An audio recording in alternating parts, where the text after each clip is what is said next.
All we got right now is Deebo, left with shoulder. Got evaluated for head injury, but that was fine. Wasn't able to return. Go ahead. Brock looked a little skittish tonight, but man, on that final drive, he went 6 of 7 for 48 yards and completed over 85% of his passes. What did you see from him tonight? I mean, I think what you just said there, I think was almost the story of kind of our whole team. I think there was times that we were all off at times. What was cool, I thought everyone who had a few plays that stuck out that, either ended a drive or was why I didn't get a first down. The same thing on defense, even on special teams. But everyone who did do that stuff made a huge play at the end in all three phases to get us back into it. And Brock, he made some big plays in this game, missed a couple, but leading us down on that last drive and getting the win, that's all you can ask for. Any initial road to the Super Bowl? Obviously, you got one down, but you got some more to go. What will you focus on the most coming up this week in preparation, taking that before? We'll sit there and watch tomorrow, find out how we're going to play. We'll review this game on Monday. Coaches will work on for 2 days the game plan, and it's not just one area. We just want to play our best football. Do everything we can to play our best, so we feel we can win every game when we do that. We don't feel like we did that today, but we still found a way to win, which I'm very proud of the guys in there. I thought that was as big of a mental challenge and just a character game as any game I've been a part of. When things aren't going how you want on offense, defense, special teams, the rain, guys slipping a lot, losing Deebo early, having to change some things with that, and just some of the mistakes we made to overcome. It was a gut check for everybody, and couldn't be more proud of the people in there and just how they persevered. Any initial impression on the severity of Deebo's? I don't know yet. It's he tried to come back, couldn't do it.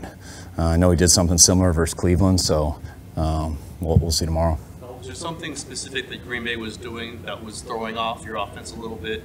And did you adjust on that last series that you did anything different there? No. They were very similar to what they were on tape, which is a real good defense. I think they got a lot of good players. You didn't realize till we got, studying these last, 2 weeks that how good of a defense they are. I know their numbers weren't there throughout the whole year, but we knew they were going to be a challenge going into this game, and they made some plays, credit to them, and I thought we missed a few too that could have kind of helped us stay on the field a little bit longer. Even starting out on the opening drive, we had a real good look. We ended up getting a false start that kind of took that away, and the next play we didn't have the same look, and fortunately they dropped that pick. But the whole day was just a little off, but guys stuck with it. And even like the 2nd and 6 right there at the end, getting that drop leads us to 3rd and 6. And then BA made a hell of a play to keep us on the field. So everybody had their part in both sides of the ball. Looking back, do you question your strategy to be less aggressive at the end of the first half and go for the 2-for-1? I like that they didn't score. I like that we won at the end of the day. We did try to score. We had a chance there right after on 2nd down. Thought we had a chance for BA over the middle. Would have been a big play that got us inside the 10 with 2 shots to take it to the end zone. We didn't have the time to get it over the mic, and we ended up checking it down, and then we didn't get it. But that's how it works out. I thought we make sure they don't get another chance. But it's not like we were just playing for a field goal. We called for a big play. They played pretty deep. How much did the rain impact your offense? I thought, the rain is always a factor, but it was for both sides. I think the biggest thing was the turf, the field with the rain. There was I thought it affected defense a little bit more. Just watching, I saw Dre slip a couple times on one big 3rd down. I saw Mooney slip on a big 3rd down. I think it was Gip once. I know Juwan slipped on a big 3rd down for us.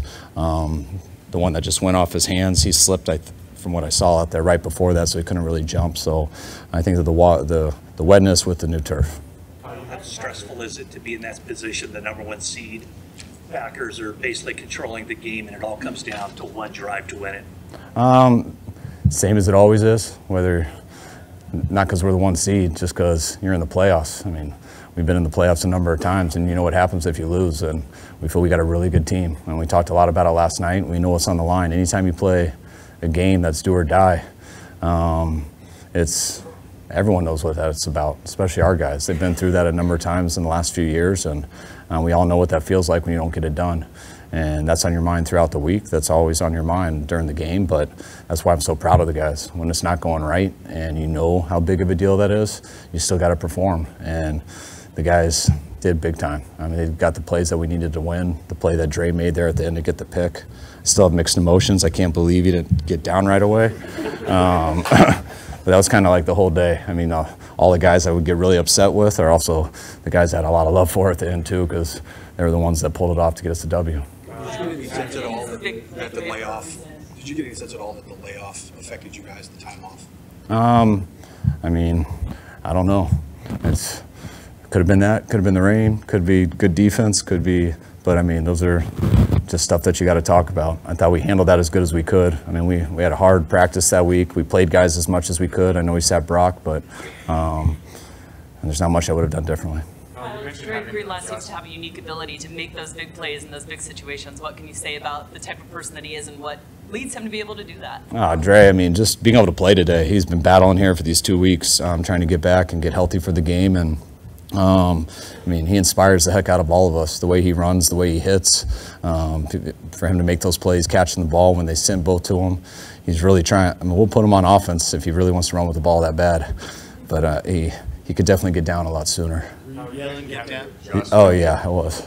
You mentioned having to adjust when Deebo went out early. How does that change things for you on the offense? It changes a lot of stuff. I mean, especially when you have wristbands and things like that, and you know, you just got to switch some guys around, which is always a challenge for those guys. It happened during the Cleveland game, and we didn't handle it that well. I thought we handled it better today than we did then, but it is a huge challenge. I mean, it's. Deebo's obviously one of our better players, but he also is a unique guy that goes to some certain spots. So you gotta be adjusting that all game. Back with about 6-something left. Did you call it as if it was the last drive? Was that in your mind the whole time? It was. I mean, at the beginning, it's not. I mean, you don't want to. You want to make it normal football. It always is normal football to me until you're out of timeouts and you realize the other team couldn't kneel it. So. I mean, at first, we started moving it. Once it got to about 3.5, you realize it's probably going to be the last drive. But you also, I mean, to where we're going to use 4 downs if we get in that situation. But you also know when you have 3 timeouts that it doesn't have to be that way. I mean, you can give it back to them with 1 minute if you use your 3 timeouts right and still have a chance. So, but towards the end, you knew it was the deal when we were inside the 10, and I think there was 1:03 left, and you know, I think we scored it at a minute 7. And that's the hard thing where you don't want to score too fast, but you sure as hell want to score. So you can't be too picky with that. Why do you call a run for Juwan Jennings? Great question. Those are some of the challenges when something goes down and you call a wristband number, and forgot to tell him not to say Hezzy or not to read Hezzy. But sometimes we just Ron Burgundy our wristbands, and then you look up and Juwan's in the backfield and couldn't stop it. Why Logan Ryan over Jair Brown? When we knew that we kind of decided that when, you know, Jair had missed about 4 weeks. You know, I think it was 2 games, but he had been out 4 weeks, and he's been awesome in practice. I love Jair. It has nothing to do with him.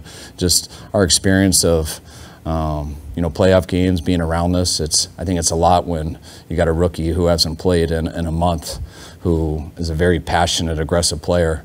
I just don't want to put all that on him to have him go out in the playoff game, and when he hasn't been out there for 4 weeks, and especially when we have a veteran behind him who could just calm down a little bit. And if things would have gone differently, we would have put Jair in right away, but we didn't want to do that really to Jair. Christian and his knack ability to finish off runs and get him into the end zone. Oh, Christian's unbelievable. He told me coming out that play was going to score. It was called 18 Mike, and it was part of our openers. We didn't get to it till the second drive, but he goes, that Mike's going to go, it's going to score. Now, we didn't get the exact look we wanted, but so we were a little surprised on it, but Christian was right. He was a man of his word. How about the resilience of your kicker to miss and then come back in a pressure game like this and make a big one? That's huge. I mean, you know, the one that, getting the one blocked earlier and just get into, I think it was a 52-yarder. It was tough. We probably would have gone for it if it wasn't. What was it, 4th and like 9.5? It was one that we were planning on going for it, but 9.5 seemed a little far, and it was in his range. And I definitely would have wished I went for it if he missed it. And so he made it, and that helps me a lot. I really appreciate him doing that because that's why we were able to win there at the end. The people you have in that room, there's every reason to think that you could come back and win a game like that, like this, but you hadn't had to all year, really, not quite like that. What is it? So what does it say? What does it mean going forward that you have now, other than you're obviously playing next week? I just like that we get another week with our team. I mean, every game's different. It's what we always talk about. I mean, we have a lot of confidence in our team. We believe we're the #1 seed. We believe we earned that. We believe we should be that, but it doesn't matter for 3 hours. You got to play like it every week, and that's one of the best things about the NFL and football, that if you don't show up, your season's over. And it's not just showing up. You got to take care of that football. And we got 2 turnovers today.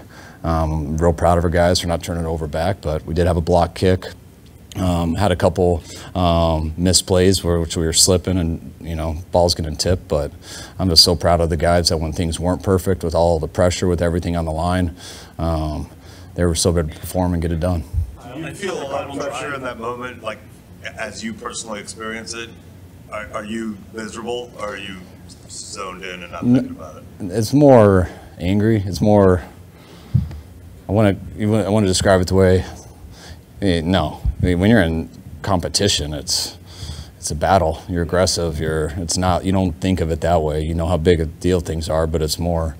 You're aggressive. You stay that way, and you got to be careful sometimes, because when things aren't going well, and you keep that mindset, you can't just stay aggressive and think that's going to work. I mean, you got to still always try to be smart, play it right, but you never take away that mindset.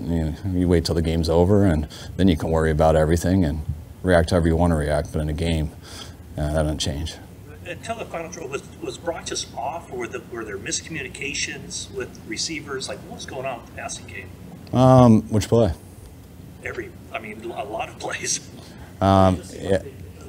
No, I know. Then I'd have to give you a lot of answers, so we'd have to watch every play. But a combination of what?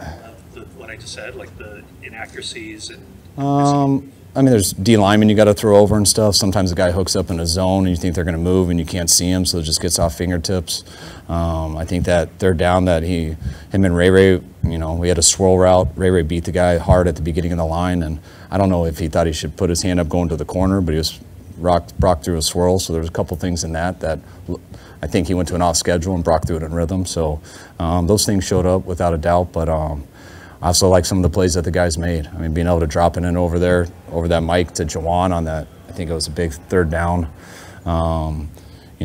The 2nd and 6, it was a big one that we were trying to go deep and they were too deep, and we checked it down to George, who made a bunch of big plays in this game, but he took his eyes off it, tried to get up the field too fast, smooth the chains, and dropped one, which leads you to 3rd and 6, and they had real tight coverage on BA, and Brock threw a perfect low ball away that's really tough to catch, and BA went down and got it. So, no, by no means was it perfect. I was very frustrated, but also extremely proud, and really pumped that we get to play another week. Could you share with us what you said to the guys after this game? I just told them how proud I was of them. Like, they knew the deal. I didn't have to say much. I mean, we knew that didn't go as clean as we wanted it to in all 3 phases. There wasn't one phase that was just like, man, we made that easy. Every phase was, all 3 of the phases was a little bit, felt like we were keeping both teams in the game. But felt we had to do it at the end. They gave us a couple chances before that, and we didn't get it done, and we got it done there at the end, and the defense was back up, who had a couple times that they had missed stuff, and they had to get it done on that last drive, and they got it done when it mattered the most, and that's why we're sitting here with the win, and going to sit here and watch these games tomorrow, find out how we're playing, and so excited to get ready for the next challenge. All right, guys. Thank you. Thanks, guys.